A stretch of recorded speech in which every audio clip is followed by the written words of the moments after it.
So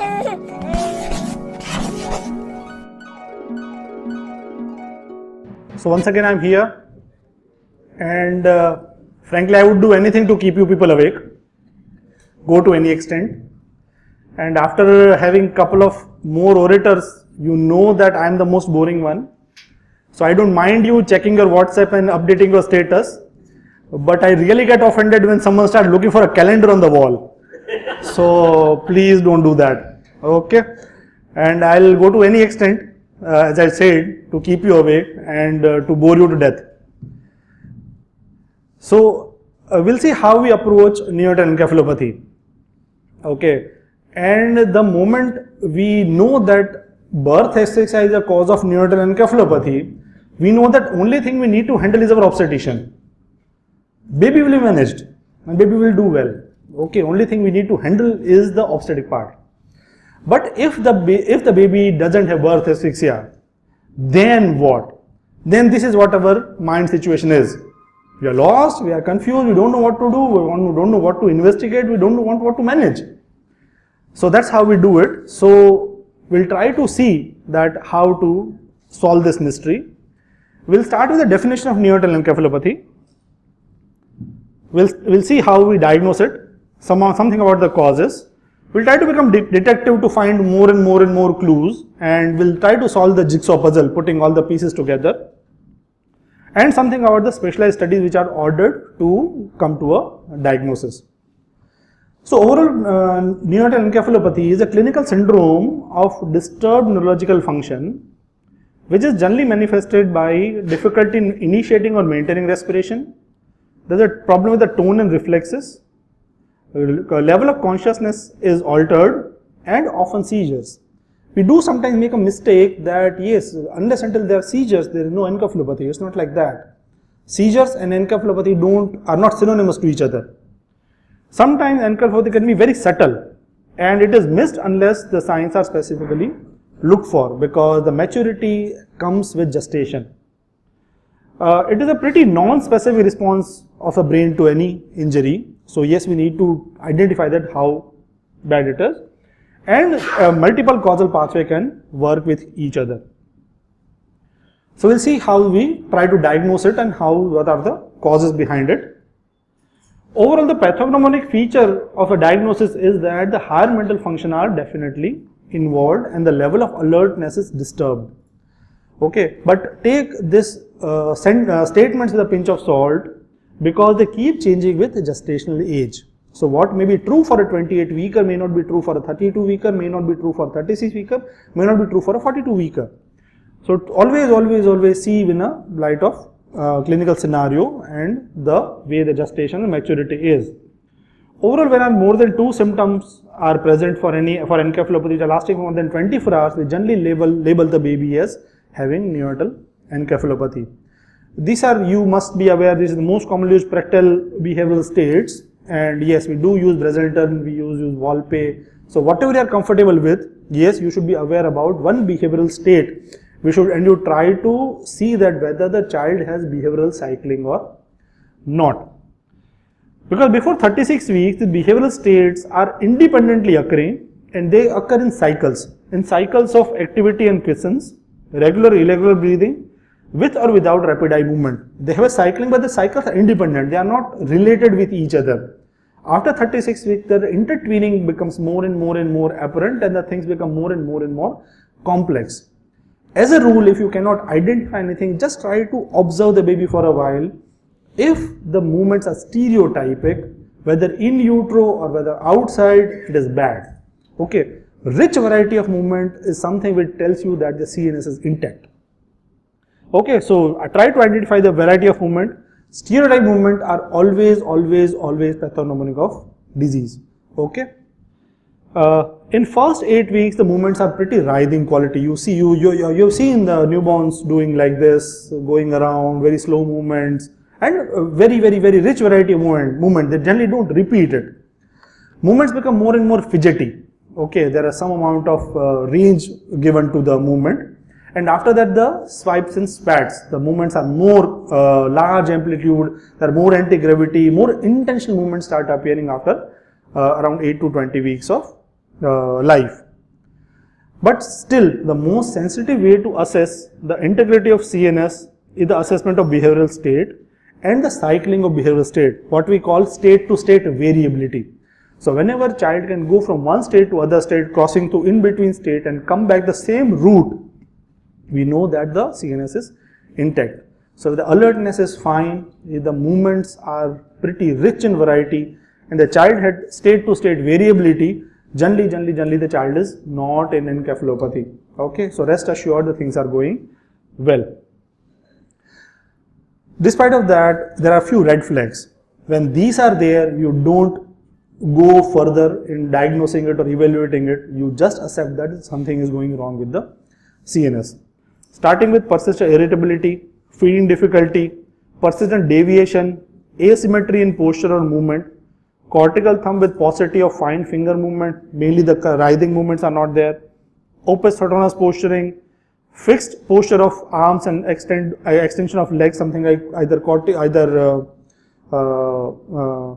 the flexed arms, like and apathy or immobility of movement, floppiness of generalized hypotonia, seizures, uncuddly behavior, or any feature in which that tells you undoubted this is child is having hydrocephalus. So definitely the CNS is involved. Causes, we all know that the something like sepsis, that how many babies of sepsis develop meningitis, but still the data is not clear for so many aspects that how many meningitis can lead to encephalopathy, or a total case of encephalopathy, how many cases are attributed by meningitis. That is available only for very few areas, but hypoxia, ischemia, immunometabolism, malformation, intracranial bleed, other malformation syndrome, inflammation, sepsis, hypoglycemia, these are the general causes, and we'll try to tease it out that how to go about it when we are encountered with a baby with encephalopathy. So now we'll try to become a detective. We'll try to find out the clues that from where do we get the idea that what the child is having. Most important is antenatal history. I tell all my junior colleagues that we are not neonatologists. Our work doesn't start only after birth. Our work starts even way before the birth has happened. Okay, so try to always imbibe parentology. All the books are very well describe this aspect of our job. So always go through maternal records very meticulously. Okay, and plenty of things will be available in antenatal history. So first of all, try to identify the assessment of fetal well-being. Okay, see all the parameters, whether the child was doing well in utero or not. Okay, so this is very nice correlation. Spitzer describes this very nicely, that biophysical profile and umbilical acid-base values are very nicely correlated with each other. Okay, so if we see the significance of direct correlation between fetal biophysical profile, umbilical venous pH, so as the profile score goes down from 10 to 0, the acidemia starts appearing. And the fall is pretty steep once the score goes 6 or less than that, when the pH falls from 7.3 to almost goes up to less than 7. So if the biophysical profile is less than, the score is less than 6 or less, yes, you should be worried that child might be having acidemia. Acidemia which is dangerous to the brain. Okay. Same way, umbilical artery pH and absent fetal biophysical profile. So if the NST is non-reassuring, the pH could range between 7.28 to up to 7.18. But when the fetal breathing movements are lost, the pH really drops down. If you took the lower value from 7.1 to practically it goes down to less than 7 even. So try to identify that which parameter is lost in the biophysical profile, whether it is the NST which is at stake, or breathing movement, or fetal tone. Okay, so whenever you see a fetal tone is lost in biophysical profile, rest assured the child is going to be acidemic and the pH is going to be 7 or even less than that. So that is a very nice correlation is there. Same way, the biophysical profile and the relationship with cerebral palsy also very well defined. That if the score is around 10, the risk of child developing cerebral palsy is something like around 0.4 only. But it goes to almost more than 350 per 1000 live birth if the fetal tone is also lost. So see this exponential relation that if the score is 8 or more, there is hardly any risk of child developing cerebral palsy. But if the score goes 4 or less than that, the rise is pretty exponential. Okay, so always give importance to the score and what the sonologist has mentioned in the file. Okay, sometimes they may not have run the proper biophysical profile scoring, but yes, scoring you can do based on the just putting the puzzle pieces together. Same way, if the score is 6 or less within 24 hours of delivery, and the mother has a pre-labor pre-rupture of membrane, then it correlates very well with positive amniotic fluid culture and perinatal infection. So there are high chances that the score is depressed and the mother is PP-ROM, then yes, child might come with some intrauterine infection. I'm not talking about viral infection, maybe bacterial also, but yes, those are there. So you should be prepared to take care of a child who is already septic and already in encephalopathy. These are the possible non-reassuring perinatal indicators which if they are present alone, they may not mean much, but they have an additive effect. So once you are encountering for 2 or more, you should be worried. So something like non-reactive NST, positive contractions test, abnormal BPP with a score is 6 or less, oligohydramnios, IUGR, and advanced placental maturation. In intrapartum indicator like fetal heart rate patterns are not so good.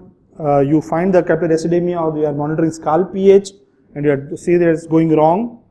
You have specific newborn observation like there is no fetal movement, the child maintains a single tone, there is no movement. Yes, child is nice flexed tone, but there is no movement which is observed by the sonologist during their whole 20-30 minutes of scanning.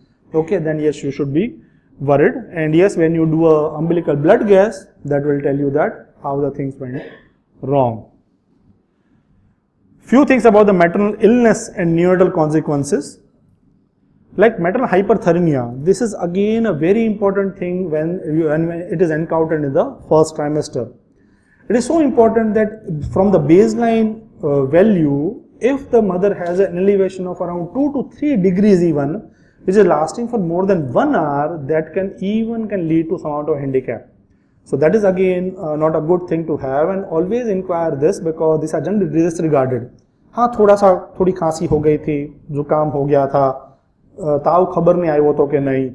Okay, so try to identify this, that even the threshold elevation of 2 to 3 degrees with just continuous exposure to 1 hour can have neural tube defect, can have microcephaly, can have later on behavioral tone abnormalities, and can lead to heart defects. Okay, the correlation is not so strong, but yes, it is more of an epidemiological correlation, the way we have prematurity in NEC. Okay, so yes, the fever and the brain damage, yes, go they hand in hand if the mother has it for even for 1 hour. We all know that chorioamnionitis is bad for neonatal brain. So amniotic fluid glucose estimation is less than 11 milligram, then almost it says that the mother had chorioamnionitis by almost 100%. Okay, if it is beyond that, yes, it is not there, and sensitivity is around 54%. That's the only limiting factor. And yes, you can again run the amniotic fluid gram stain to see whether there was some bacteria or not. Take this with a pinch of salt, last line, because now there are emerging evidence that the uterus is not sterile, and the intrauterine microbiota what we have can determine a lot many patterns in us. Okay, so we'll keep this aside. We'll take it as a pure chorioamnionitis when it is present. Be worried that brain is at stake. Orofacial herpes with fever can have lot many problems.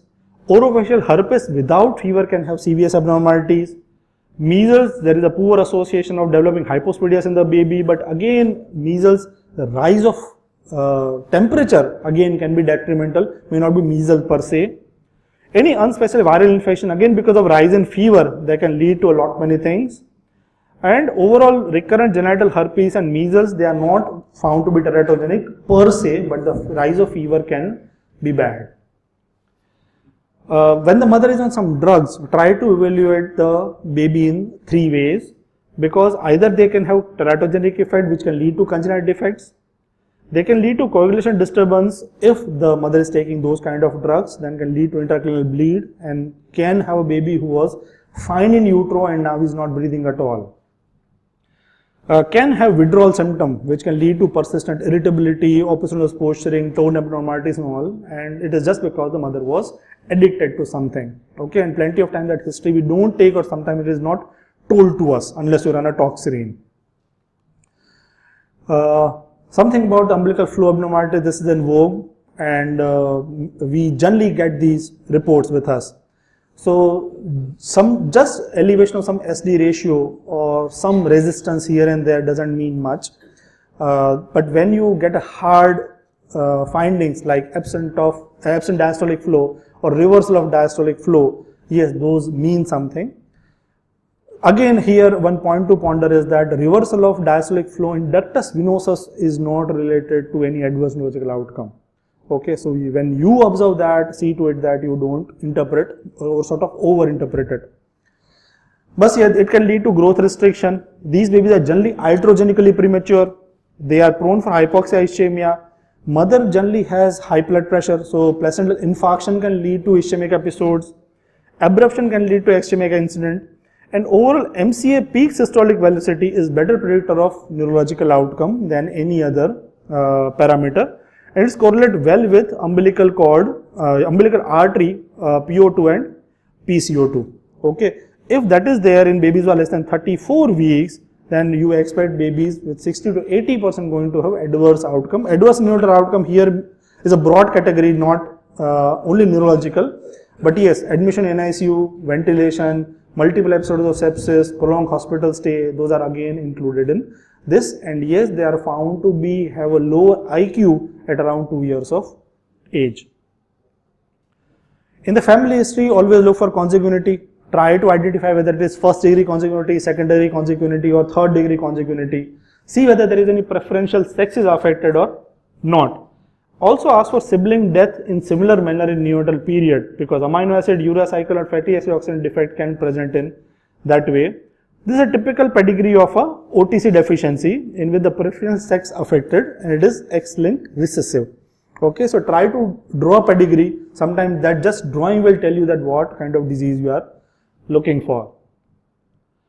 Ask for the birth history. These are pretty obvious ones. Okay, birth traumas, linear fracture or depressed fractures. Okay, and the age of presentation.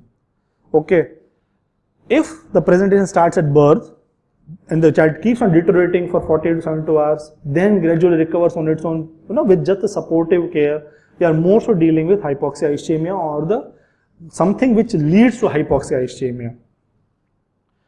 If the presentation is by around 12 to 36 hours of life, okay, and presents in a baby with whose asymmetrical IUGR, infant diabetic mother, had seizures, was getting treated for high RH isoimmunization, then more so we are dealing with hypoglycemia or maybe bilirubin encephalopathy.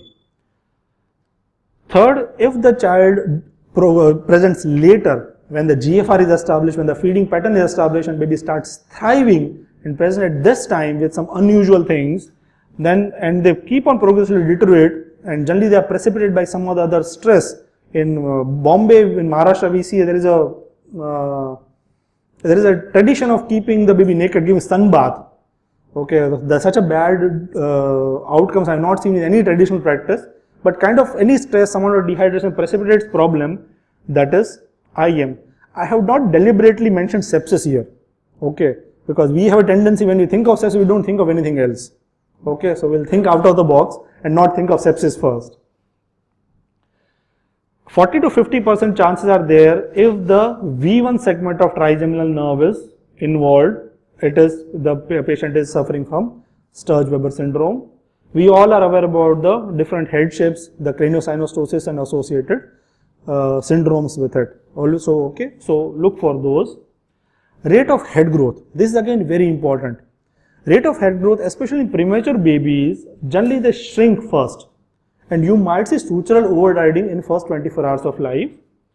Generally, the sutural overriding and shrinkage, they reaches its peak by around day 3 of life.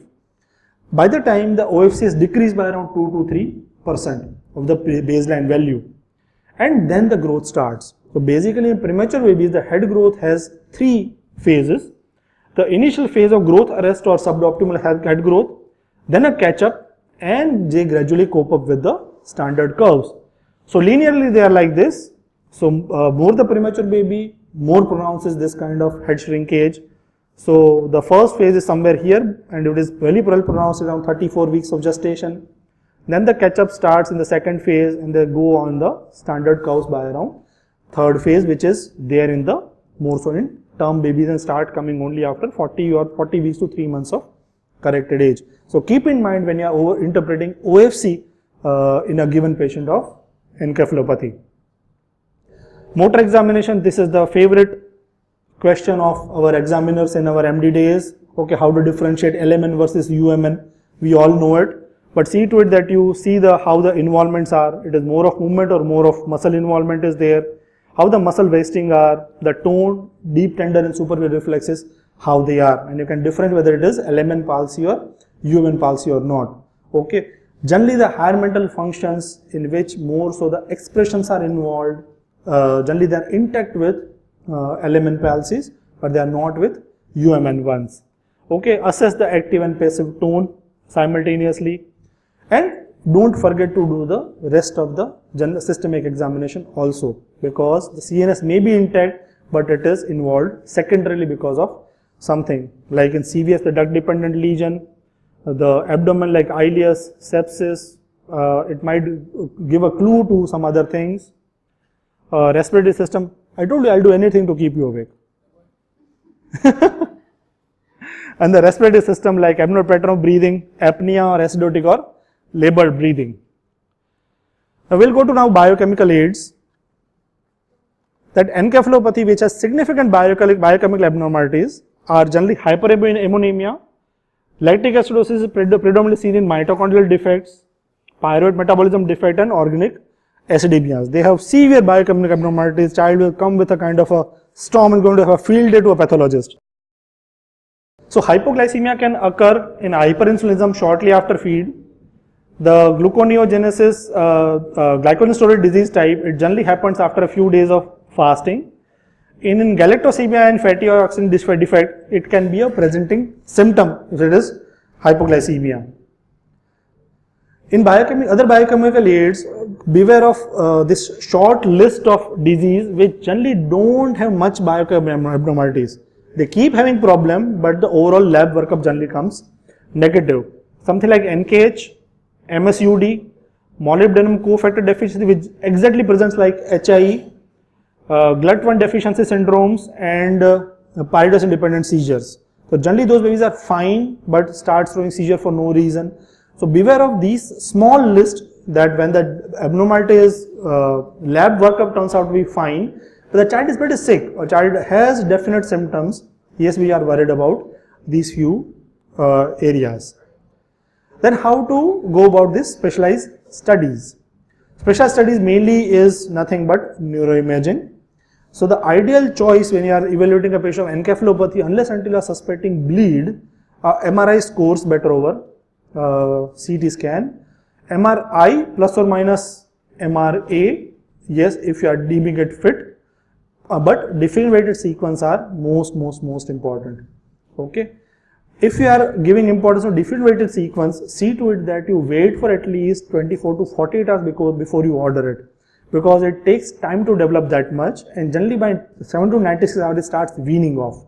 So once you miss that window, okay, before or after you are not going to get proper result. So see to it what disease you are aiming for and for what you are looking for in CNS, and order test accordingly.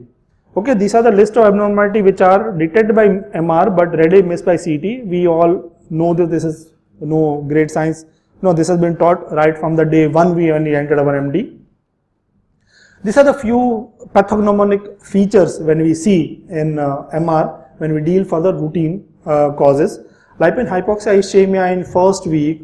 Okay, this T2 weighted image shows the normal hypointense signal in the loss of normal hypointense signal in the postal limb of internal capsule. It has started being a little more hyperintense in these areas. Okay, because the myelination starts progressing cephalocaudal and posterior-anterior. Okay, so areas which are more myelinated start getting affected first.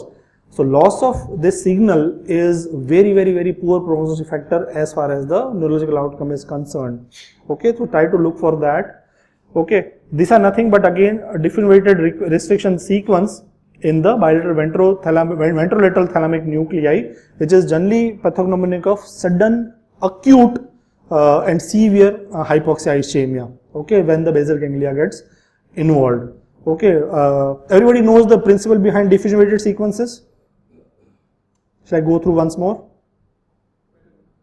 Okay, there's nothing. Differential weighted sequences is nothing but a sequence in which it identifies the movement of the water molecules. Okay, so say for example my water molecule is moving like this, the rays will pass. Okay, so it will look more and more and more lucent. But if it starts causing edema there is an infarct there, the water molecules are jam-packed with each other. So there is no movement. Okay, if there is no movement and there are jam-packed molecules are there, the rays could not pass. So when you see the image, the involved area will start looking bright. Okay, here take it also with a pinch of salt, because to nullify this artifact, we need to have a gantry on which an adult lies when he undergoes an MRI. Our babies are so small that we don't use gantry. So sometimes we do get occipital images like this just because of the artifact, because of the bed. Okay, so see to it that you see the corresponding, which is called ADC map. Okay, that is apparent diffusion coefficient. So which area looks bright on diffusion weighted sequences, which will look pretty black in ADC map. Okay, that means that ADC map is pretty high. Okay, so if the areas start looking brighter, that means the water molecules have restricted diffusion, and because of that they are started looking brighter. So this is basically the principle how the DWI works and how we correspond it with their ADC map.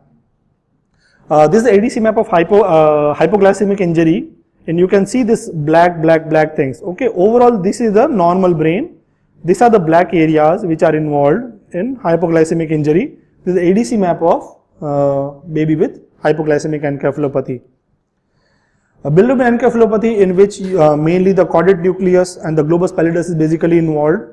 Okay, and signals are bilaterally, they are hyper intense in areas with, this is the T2 weighted images. In that it is increased signal intensity is there bilateral in globus pallidus. Okay, so these are the pathognomonic feature of different routine encephalopathies what we see. Always have a topography in your mind, that what kind of insult you are dealing with and what kind of brain area is involved. So major difference between topography between Kernicterus and HIE is that caudate nucleus and putamen are more involved in HIE and globus pallidus is more involved in Kernicterus. Cerebral cortex and periventral white matter, yes, that can get involved in severe variety of HIE when there is severe and chronic hypoxia, which can give rise to further leukomalacia in later life. Metabolic encephalopathy, when you are looking at mainly IEMs, okay, MRI still has a role in spite of, apart from your routine TMS and other blood workup and urine and CSF workup. So there are a few diseases which involve brain in a selective way. So the things which involve only the grey matter, the ceroid lipofuscinosis, they involve only superficial grey matter. Methylmalonic acidemia involve deep grey matter. Only white matter, things involving only white matter are either galactosemia, which involve only superficial white matter, metachromatic leukodystrophy, they involve deep matter, and lack of myelination can happen in Pelizaeus-Merzbacher disease. Gangliosidosis again can involve both. So this is just a representative common things I have taken, but the list is pretty long. EEG, which is very important in this time, a major abnormality which tells you undoubtedly that this baby has encephalopathy. These are this feature, that the development is disordered. The way the things progress, mainly the alpha and the theta waves, they say that the development is disordered, that means the child is having problem. There is a depression or lack of development. There is burst suppression pattern, electrocerebral silence. There is unilateral depression of background activity, periodic discharges, multifocal sharp waves, rhythmic generalized or focal alpha activity, and hypsarrhythmia. These are the very telltale signs that yes, the brain is not normal. So overall take home message is that high index of suspicion is very essential. Higher mental function assessment is of paramount importance, and it changes gestational age. So always treat the patient taking the day of life and gestational age into account. Not all encephalopathy are HIE, so please get out of this thing. HIE is very small subset of whole encephalopathy. Plenty of clues are hidden in antenatal history, so always go through maternal files more and more detail. Have a stepwise approach but not a laid back approach. Okay, don't order all the tests haywire just like that. Okay, when the results come back, we don't know what to do with it. But in stepwise approach, don't be so delayed, because something like biotin's deficiencies, MSUDs, they are easily correctable ones. Now the things in genetics advance has so much that we are not stopping at the level of diagnosis. Now the treatment are available. Now these babies undergo transplant also, and their survival up to 20-25 years is now documented, which is very good. So we need to act before the brain damage happens so much that the child doesn't have any functional life. So please have a stepwise approach, but not a laid back approach in which you lose the very important window of time. Okay, I feel that is a great moment in teaching and I have not confused you at all. Okay, and with that I'll stop here. Thank you so much.